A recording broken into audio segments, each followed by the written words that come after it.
Compañeras, compañeros, como venimos sosteniendo, el gobierno de Alberto y Cristina encaró de manera responsable la pandemia producida por el COVID-19, priorizando el cuidado y la salud del pueblo. El haber comenzado la cuarentena a tiempo permitió evitar un colapso sanitario y acondicionar un sistema de salud que había sido devastado por el macrismo, donde las políticas neoliberales dictadas por el Fondo Monetario Internacional produjo una reducción del presupuesto sanitario, degradando, entre otras cosas, al Ministerio de Salud a una simple secretaría.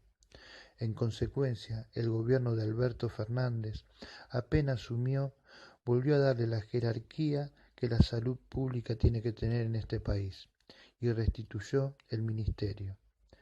Sin esta acción del gobierno, donde aumentó los presupuestos e invirtió en material específico, respiradores, camas de terapia, equipo de testeo, etc., no sería posible afrontar este desafío.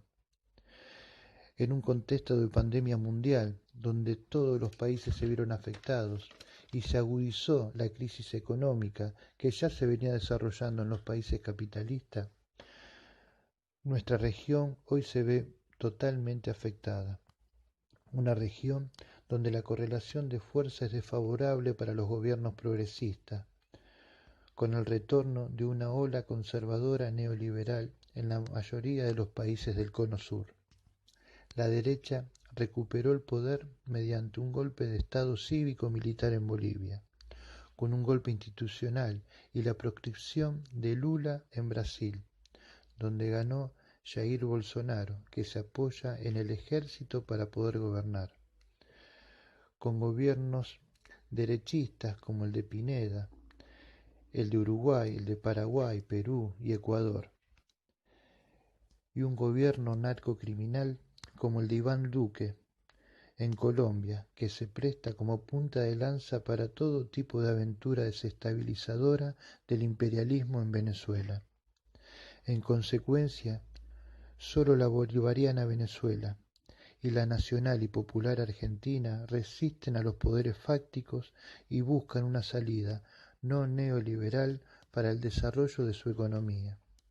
Consciente de esta realidad, el gobierno se paró firme contra el Fondo Monetario Internacional y los bonistas privados que nos asedian con los compromisos de pago de nuestra deuda externa.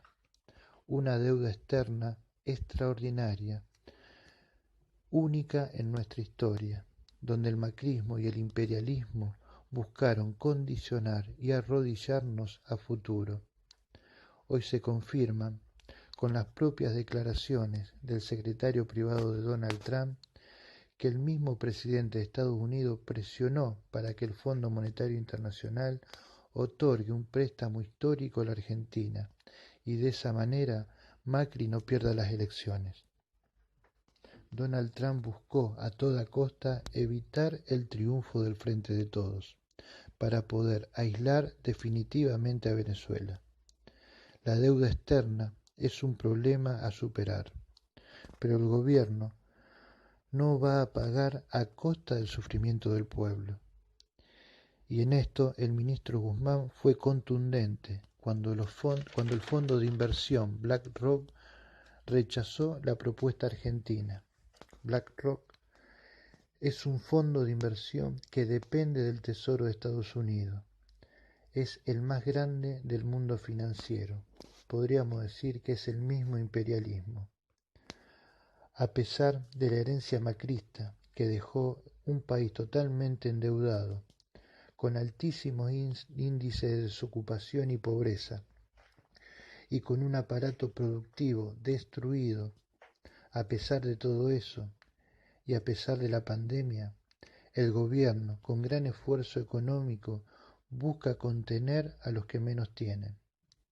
Evitó los despidos con un decreto de necesidad de urgencia, que prohíbe todo tipo de despido y retorna la doble indemnización.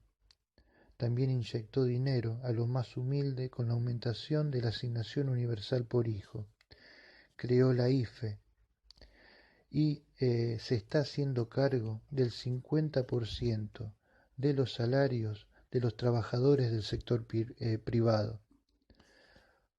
congeló la tarifa de luz y gas y también congeló las naftas, reeditó el programa de precios cuidados, entre otras cosas. El gobierno popular tiene varios desafíos: impulsar el impuesto a las grandes fortunas y avanzar a una futura reforma tributaria para que paguen los que más tienen; recuperar Vicentín, garantizar la fuente de trabajo de esa empresa y el cobro de las cooperativas y pequeños productores que entregaron sus cereales y no han cobrado. El Estado tiene la obligación de cobrarle la deuda a Vicentín. Vicentín, que es una empresa que dejó de ser nacional y una simple empresa de carácter familiar para transformarse en una multinacional con sedes en Paraguay, Uruguay y Europa. Vicentín es una empresa que estafó al Estado con la complicidad del macrismo. La historia hoy exige la expropiación de la empresa para garantizar la soberanía alimentaria y comenzar a recuperar el control del comercio exterior. Otro desafío es la reforma judicial. Debemos terminar con el lawfare impuesto por el macrismo para perseguir a opositores y extorsionar a empresarios y periodistas, utilizando listas negras producidas por los servicios de inteligencia. La reforma judicial que ya está en marcha busca descentralizar y democratizar la justicia, ampliando el número de jueces y de juzgados federales. Hoy la derecha busca desestabilizar el gobierno popular, usando los poderes mediáticos y económicos. Teme por sus intereses y están llenos de odio de clase. En consecuencia, el Partido Comunista Congreso Extraordinario convoca a defender y apoyar firmemente el gobierno de Alberto y de Cristina.